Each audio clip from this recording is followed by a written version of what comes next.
S M Saif Mustafiz, আপনার কাছে আমরা আলোচনা করছি সরগরম রাজনীতির মাঠ। দেখেন, রাজ্জাকি ভাই মোটা দাগে অনেক কথাই বলে ফেলেছেন এবং ব্যাপারটা হচ্ছে যে 5 তারিখের পরে এবং যে সাধারণ শিক্ষার্থী, যেই জনতা আসলে নিজেদের রক্ত দিল বা এত ত্যাগ করলো, অঙ্গহানি হলো, সেই জায়গা থেকে তাদের আসলে যে চিন্তাটা ছিল, যে প্রাপ্যর জায়গাটা ছিল, যেই পরিবর্তনের কথা তারা চিন্তা করেছিল, এই যে মিডিয়া হাউসগুলোর কথাই বললো যে যেরকম ডকুমেন্টারি হওয়ার কথা ছিল, সেগুলো কিন্তু হয়নি।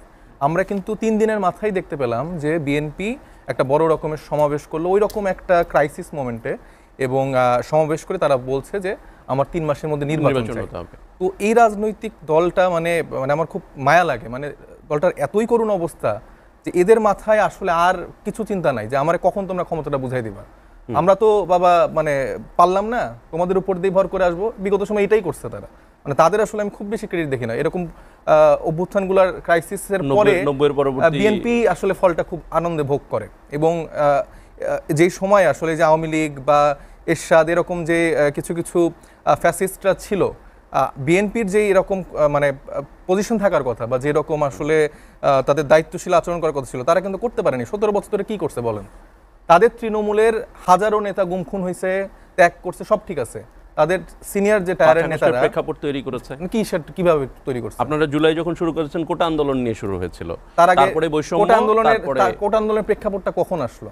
যখন মুক্তিযোদ্ধা কোটা এবং কোটার যেই 18 সালের যেটি বাতিল করা হয়েছে, যেটি করা হয়েছিল সেটি বাতিল করার পরে আপনারা কোটার বিরুদ্ধে, অর্থাৎ যে কোটাটা বহাল করা হয়েছে সেটির বিরুদ্ধে আপনার আন্দোলনটা শুরু করেছেন। আপনার তো মোমেন্টাম দরকার, আপনার তো ডাইরেক্ট সরকার পতনের আন্দোলন তো আপনি জাস্ট ডাইরেক্ট করে ফেলতে পারবেন না।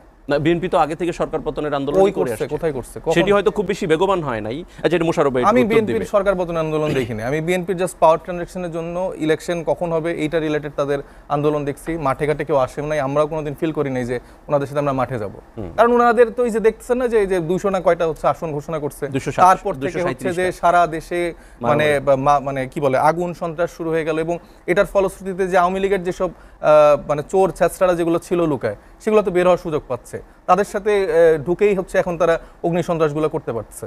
এবিএম মোশাররফ হোসেন, আপনার কাছে আবহানা রাজ্জাকি ভাই কিছু বিষয় উত্থাপন করেছে, আমাকে লিখে রাখতে বলেছেন যে টাকা না থাকলে এমপি মন্ত্রী কেউ হবে না। আপনি আসলে টাকা না থাকলে এমপি মন্ত্রী হবেন কিনা, এবং এমপি মন্ত্রী হওয়ার পরে যারা এমপি বা মন্ত্রী হয় তাদের চামড়া টান হয়ে যায়, তাদের তারুণ্য ফিরে আসে। এবং সিফাত যেটি বললেন যে বিএনপি বরাবর শুধু সুবিধাই নিয়েছে গণঅভ্যুত্থানের পরবর্তীতে। আন্দোলনটা শুরু হয়েছিল কি নিয়ে? ওই যে আমি তো বললাম কোটা নিয়ে। হ্যাঁ, তখন কি তাদের আন্দোলনের কোথাও সরকার পতনের কোনো কিছু ছিল?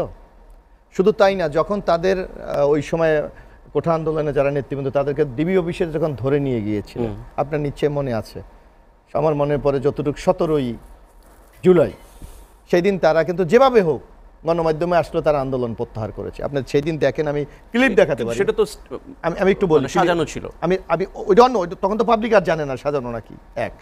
তখন ওই দিন আপনি জনাব তারেক রহমানের বক্তব্য দেখেন যে বৈষম্যবিরোধী ছাত্র আন্দোলন যদি আন্দোলন স্থগিত করে 1 দফার আন্দোলন চলবে, সেটা বিএনপির পক্ষ থেকে। আমরা কিন্তু আন্দোলন চালিয়ে, ওনারা বলছে ওনারা হঠাৎ করে এসে একটা সরকার পতন করে। এই যে 15 বছর না, তারা যখন বক্তব্য স্থগিত করেছে তারপরে কিন্তু হান্নান মাসুদ সাথে আবার অনলাইনে বলেছে যে চলবে আন্দোলন। মাঠে কারা ছিল তখন? মাঠে সাধারণ ছাত্রছাত্রীরা ছিল। বিএনপি ঢাকা শহরে যে ছাত্র নেতারা, ঢাকা শহরে যে যুদ্ধটা কারা করেছে? এই যে যাত্রাবাড়িতে যুদ্ধ হলো, মিরপুরে যুদ্ধ হলো, কারা করেছে? ছাত্রজনতা। কতজন ছিল বৈষম্যবিরোধী ছাত্র আন্দোলনের? সবাই তো তখন বৈষম্যবিরোধী ছাত্র আন্দোলনের ব্যানারেই করেছে। তারা আজকে যে ক্রেডিটটা নিচ্ছে, তখন কিন্তু এই আন্দোলন চালিয়ে গেছে সব। তারা কিন্তু 5 তারিখের বলেছে আন্দোলনের জন্য মূল স্টেক হোল্ডার ছাত্রদল, শিবির, অন্যান্য সংগঠনগুলি। এখন তারা বলে সকল আন্দোলন তাদের, বুঝছেন? হ্যাঁ বলে, আমি অনেকে বলে, আরে অনেকে বলে, এই যে আরেক হাসান মাহমুদ বাংলাদেশের এই কি পাটোয়ারি নাসির পাটোয়ারি, মানে বাংলাদেশ কিন্তু আমাদের থেকে কেউ বলে না, একটা দলের মুখপাত্র, সে যখন কথা বলে এনসিপি সেটা অস্বীকার করে। যেমন আজকে যে কথা বলেছে শেখ হাসিনা পালিয়ে গেছে, তারেক জিয়া কোথায় পালাবে? ভাই আমরা এখন নাসিরউদ্দিন পাটোয়ারির স্ট্যান্ডার্ড, এখন যদি সে তারেক রহমান কোথায় পালাবে, অমুক কোথায় পালাবে, সে যদি ওই পর্যায়ে গিয়ে কথা বলে, তার সে রাজনৈতিক প্রজ্ঞা, মেধা, তার নেতৃত্বে কতটুকু, তারা এখনো তো সেই পরীক্ষা দিতে পারে নাই। একটা দল করেছে এখন পর্যন্ত, সে দলটাকে কিন্তু দাঁড় করাতে পারেনি। অথচ উচিত কি ছিল?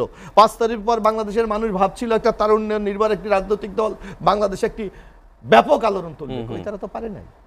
প্রত্যেক পেশায় যেরকম আসলে অবসরের একটা ব্যাপার থাকে, রিটায়ারমেন্টের একটা ব্যাপার থাকে, আমার মনে হয় যে আমাদের রাজনীতিবিদদের আসলে রিটায়ারমেন্টের জায়গা আছে। কারণ যারা আসলে মানে স্ট্র্যাটেজি বোঝে না রাজনীতির, তারপরে আন্দোলনের স্ট্র্যাটেজি বোঝে না, তাদের কাছে আসলে নতুন করে আপনি আন্দোলনের বর্ণনা করে লাভ নাই। আপনি ডে ওয়ানে 5 তারিখে দেখবেন যে বাবারা সোনারা তোমাদের জন্য আমরা নতুন জীবন উদ্ধার পাইলাম, জীবন পাইলাম। আর আজকের সময় শোনেন এই মোশাররফ ভাইয়ের মতো ভয়েস সবার, তালাউদ্দিন সাহেব থেকে শুরু করে, তাদের যে অডাসিটি, তাদের যে অহংকার, এবং এটা শিওর থাকেন এই ফেব্রুয়ারির পরে তারা চিনবেই না। কোনো কোনো ক্ষেত্রে আমাদের ক্রিমিনালাইজও করে ফেলতে পারে, দেখবেন আমাদের জেলেও পাঠাইতে পারে, এই যে এরা তো রাষ্ট্রবিরোধী কাজ করছে, সংবিধানের বিরুদ্ধে দাঁড়াইছে। দেখেন এটা হবে মানে 1.5 বছর না যাইতে যে তাদের যে টোন, তারা হচ্ছে এটাকে একটা কোটা সংস্কার আন্দোলনের মধ্যে ফেলে দিচ্ছে। তারা এটা বলতেছে না যে এই আন্দোলনটা কিভাবে সামনের দিকে চলছে। যখন আমাদের একটা গ্রুপ 5 থেকে 6 জন গ্রুপ আটক হলো, তারপর যে আবার আরেকটা লেয়ারের নেতারা সেটা আন্দোলনটা চালনা করলো, হান্নান মাসুদ, মাহিন সরকার, রিফাত রশিদ, এরা যে কন্টিনিউ করলো, এবং তারপর আরো 4-5টা লেয়ার ছিল যারা আমরা রেডি ছিলাম যে তারপর আমরা কন্টিনিউ করবো। আমরা ওই যে ওইরকম ওই বয়স্ক যারা রাজনীতিবিদ আছে, যারা আসলে শুধুমাত্র চেয়ারে বসে থাকে, মানে টার্গেট করে কখন আমি ক্ষমতায় যাব, ওই চিন্তা নিয়ে আমরা রাজনীতিতে আসি নাই, ওই চিন্তা নিয়ে আমরা আন্দোলনও করিনি। আমরা সলিড প্ল্যান করে আগাইছি। এবং যদি আপনারা এই যে আমাদের এই গল্পগুলো তো আসলে প্রচার হয় না ওইভাবে, এগুলো আসলে প্রচার করা উচিত ছিল। প্রচার কেন হয় না জানেন? প্রচার হলে তো আসলে এই যে ক্রেডিট, এই কৃতিত্ব, এই যে যেরকম উনি এখন বলছে তারেক রহমান সে বলে দিছে 1 দফার ঘোষক, তারেক রহমানকে আমি সম্মান করি, কিন্তু 17 বছর ধরে লন্ডনে থেকে উনি বহুবার 1 দফার ঘোষণা দিছে। ওই মাথায় কি মানুষ নামছে? আন্দোলন করে কি শেখ হাসিনা সরছে? হয় নাই তো। ওনারা এখন ক্রেডিট নেবে। তারেক রহমান সাহেব বিভিন্নভাবে কয়েক পর্যায়ে হচ্ছে দেশে আসতেছে, তিনি দেশে আসেন না কেন?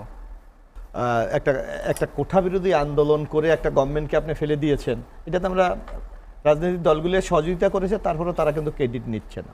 না নিচ্ছে, না আমি নিচ্ছেন অবশ্যই। আমরা মাঠে ছিলাম, আমাদের এত লোক মারা গেছে, 15 বছর মায়না ঘর, এগুলি এরা কি এগুলি দেখেছে? এগুলি তো এরা দেখে নাই, এই জায়গায় তো এরা যায় নাই, যার কারণে এর যন্ত্রণা, এর কষ্টটা এরা বোঝে না।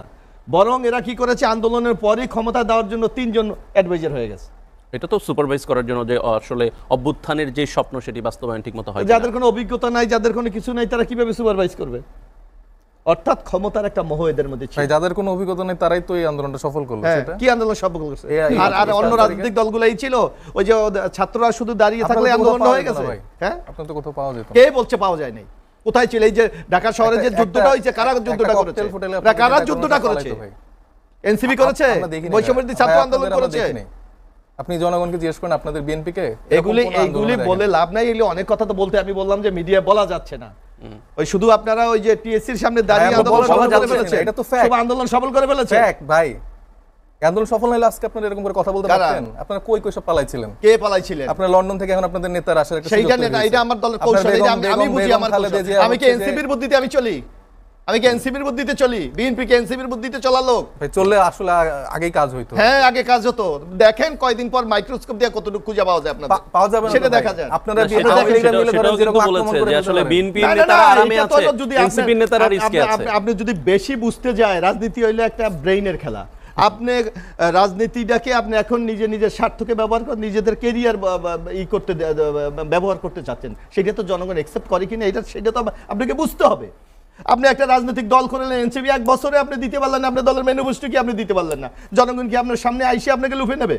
আপনি আগামী দিনে কি করতে চান জাতির জন্য, আপনি এখনো পর্যন্ত দিতে পারেন নাই। আপনি একটা নতুন রাজনৈতিক বন্দোবস্ত জানেন, আমাদের ম্যানিফেস্টো 24 দফা ইশতেহার, এগুলো হলো বানোয়াট, সবকিছু দেয়া আছে, এটা ওয়েবসাইটে দেয়া আছে। এগুলো ফাঁকা বলে দিয়া জনগণকে আপনি বিভ্রান্ত করতে চান। ওয়েবসাইটে গেলে জনগণ ওইদিকে জানে, ওয়েবসাইটের যুগ এটা না। আমার বাংলাদেশে 18 কোটি লোক, সবাই কি আমার ওয়েবসাইট বোঝে?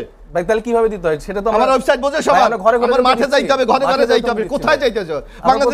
বাংলাদেশে 64টি জেলা, এখনো পর্যন্ত 64টি জেলা কমিটি দিতে পারে না। তারা একটা রাজনৈতিক দল করবে, ক্ষমতা যার খায়েশ দেখে। আবার তাদের একজন লোক বলে কয় যে 10 বছরের মধ্যে ক্ষমতায়, ওই যে নাসিরউদ্দিন পাটোয়ারি বলে যে 1 থেকে 150 উপরে সিট আমরা জয়লাভ করবো। তাহলে ক্ষমতায় চলেই গেছেন আপনারা, তাহলে এত টেনশন কিসের? না, এবং আহ্বায়ক বলেছেন যে 10 বছরের মধ্যে যদি প্রধানমন্ত্রী না হতে পারে তাহলে সেটা তো বলেন, কিন্তু আমরা প্রতিনিয়ত তাদের মুখপাত্র কি বলে আপনার সেই জিনিসটা দেখতে হবে। আপনি একটা রাজনৈতিক দল করবেন, আপনি দেশের নিয়ম মানবেন না, কানবেন না, আমাকে শাপলা দিতেই হবে, আমাকে যদি এইটা না হয় আমি নির্বাচন করতে দেবো না। অর্থাৎ যত অগণতান্ত্রিক একটা স্বৈরাচার ফেসিড যেই ল্যাঙ্গুয়েজে কথা বলে সেম। তাহলে আপনি কি শিখালেন? কি শিখালেন আপনাকে?